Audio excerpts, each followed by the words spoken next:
Hello students, welcome to my channel. Today we will start the chapter light. Okay, so before we start this chapter, let us check what we have to learn in this chapter. हमें क्या क्या पढ़ना है वो हम पहले देख लेते हैं. Okay, so first of all हमें इस chapter में पढ़ना है reflection of light and laws of reflection. Spherical mirrors में concave mirror and convex mirror आता है. हम कॉन्केव मिरर कॉन्वेक्स मिरर को पूरा डिटेल में पढ़ेंगे. Even image formation by spherical mirror means concave and convex वो भी पढ़ेंगे, उसके रूल्स भी पढ़ेंगे. ठीक है, वो सारी चीज़ें.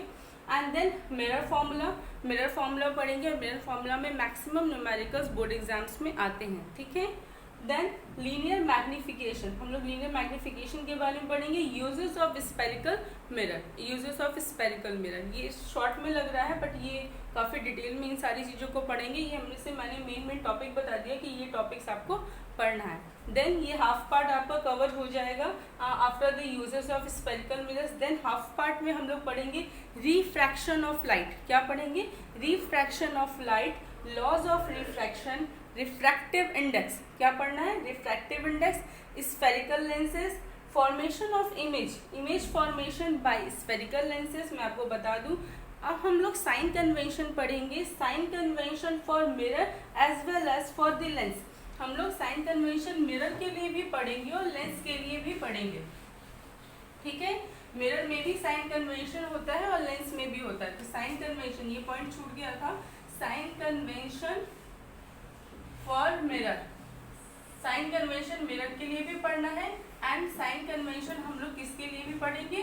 लेंस के लिए भी पढ़ेंगे. Sign convention for lens. ठीक है, तो इतना तो आपको दिख रहा होगा. Refraction of light and laws of reflection. उसके बाद हम लोगों को पढ़ना है image formation by spherical lenses के बारे में पढ़ेंगे. Then image formation spherical lenses and after that image formation by spherical lenses, sign convention for lens and mirror. Okay, and lens formula. जैसे वहाँ पे हम लोगों ने मिरर फॉर्मूला बताया था, उसी तरीके से आप पढ़ेंगे लेंस फॉर्मूला. ठीक है, लेंस फॉर्मूला के बाद यूजेस ऑफ स्फेरिकल लेंस. हम लोग स्फेरिकल लेंसेज के यूजेस भी डिस्कस करेंगे. यूजेस ऑफ स्फेरिकल लेंस के हम लोग यूजेस डिस्कस करेंगे. Then power of a lens. ठीक है, सो ये सारे टॉपिक्स हैं जो हमें इसमें डिस्कस करना है. And even the numericals based on this topics.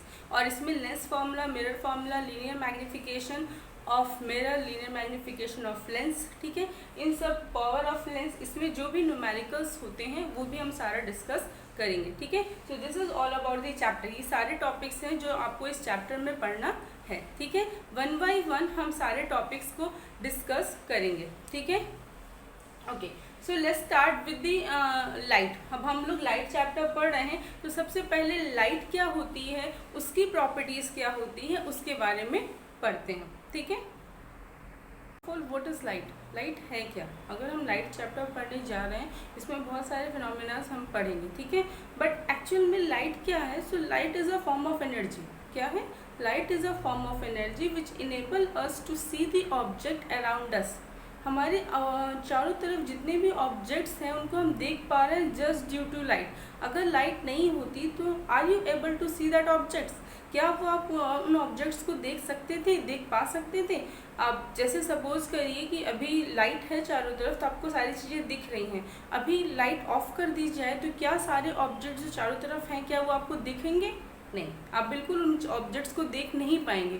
क्यों? क्योंकि हम जो ऑब्जेक्ट्स को देख पा रहे हैं उसका रीज़न है लाइट. लाइट की वजह से ही हम सारे ऑब्जेक्ट्स को देख पाते हैं. ठीक है, तो अगर आपसे क्वेश्चन ये पूछा जाए what is light, so light is a form of energy. Light एक फॉर्म ऑफ एनर्जी है which enable us to C,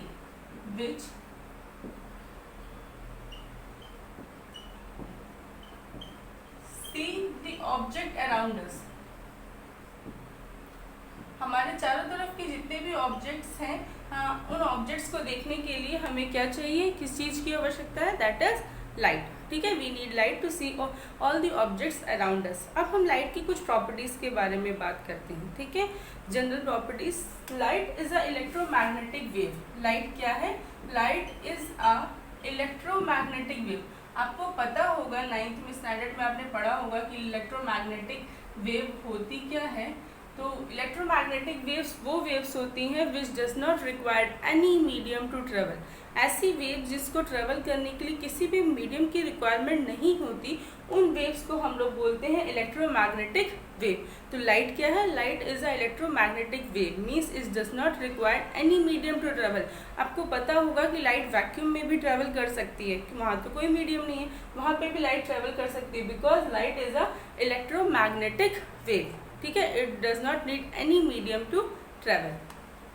second point, light travels along a straight line path. लाइट जो है वो हमेशा स्ट्रेट लाइन पाथ में move करती है। Travels along a straight line path, light हमेशा स्ट्रेट लाइन पाथ में मूव करती है। This is the second property of light. ठीक है, अगर हम लाइट चैप्टर पढ़ रहे हैं तो एटलीस्ट लाइट के बारे में हमें थोड़ा बहुत नॉलेज होना चाहिए। So light is electromagnetic wave, light travels along a straight line path. ठीक है, straight line path. Third point, light cast shadow. Light की वजह से ही शैडो का फॉर्मेशन होता है, लाइट की वजह से ही शैडो का फॉर्मेशन होता है। ठीक है, किस तरह से होता है वो हम लोग बाद में डिस्कस करेंगे। सो जो शैडो का फॉर्मेशन होता है वो किसकी वजह से होता है? लाइट की वजह से। ठीक है, ओके। अब इसमें एक चीज और कि light has dual nature. Light has dual nature.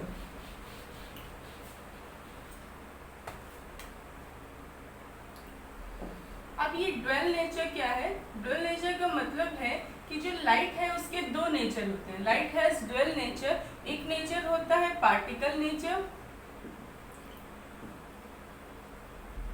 और दूसरा नेचर होता है वेव नेचर। लाइट वेव भी है और लाइट पार्टिकल्स भी है। ठीक है, so light has dual nature. Light के दो नेचर होते हैं, dual nature, particle nature and wave nature. इसके बारे में बहुत ज़्यादा डिटेल में हम लोग पढ़ेंगे in higher classes, means class 11 12 में आपको जाके particle nature and wave nature के बारे में डिटेल में पढ़ना है। यहाँ हमें सिर्फ ये जानना है कि अगर आपसे पूछा जाता है कि लाइट का नेचर कैसा है, तो light has dual nature. Particle nature भी, वो पार्टिकल किस तरह भी बिहेव करती है, एंड इवन वो जब मूव करती है तो मतलब प्रोपोगेट करती है तो it's just like a wave. ठीक है, तो लाइट के दो नेचर होते हैं, particle nature as well as the wave nature. ठीक है, हायर क्लासेस में काफ़ी थ्योरीज हैं जिससे ये डिस्क्राइब किया गया है कि कैसे लाइट के पार्टिकल नेचर भी है और वेव नेचर भी। यहाँ पे हमें वो सारी चीज़ें नहीं पढ़नी। ठीक है, ओके। सेकेंड थिंग जो हमें पढ़ना है क्लास 10th में, when light falls on any surface. When light falls on any surface, जब लाइट किसी सरफेस पे पड़ती है तो दो फिनोमेना होते हैं।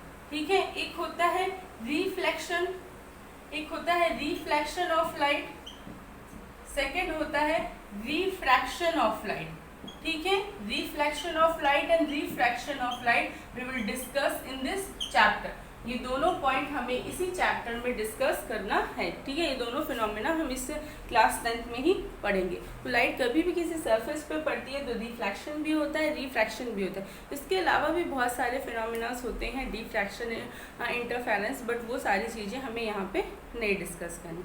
ठीक है, ओके ना।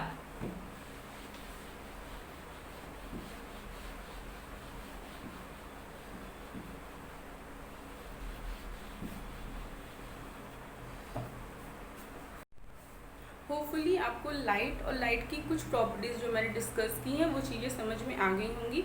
इन the next video we will discuss about reflection of light and laws of reflections. Okay, thank you students.